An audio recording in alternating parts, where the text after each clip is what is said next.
خبر شامل کرتے ہیں جدہ سے۔ موذی مرض کینسر کی آگہی مہم کے حوالے سے نامور سعودی خاتون نوشین وسیم نے جدہ میں شوکت خانم کینسر ہسپتال کے تعاون سے خواتین کے لیے بہترین تقریب کا اہتمام کیا، جس میں کینسر مرض کے متعلق امور پر لیکچر اور سوال جواب کا اہتمام کیا۔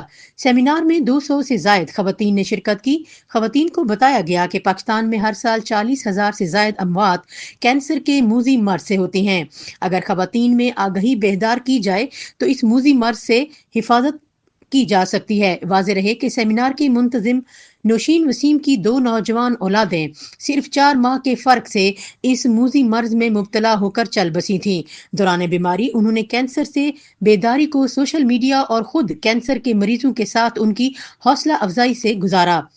اس مرض کو سامنے رکھتے ہوئے نوشین وسیم نے گزشتہ دنوں جدہ کے خواتین کے تعاون سے اور پاکستان اور مشہور کینسر ہسپتال شوکت خانم کے تعاون سے جدہ میں کینسر کے حوالے سے آگہی مہم کا آغاز کیا۔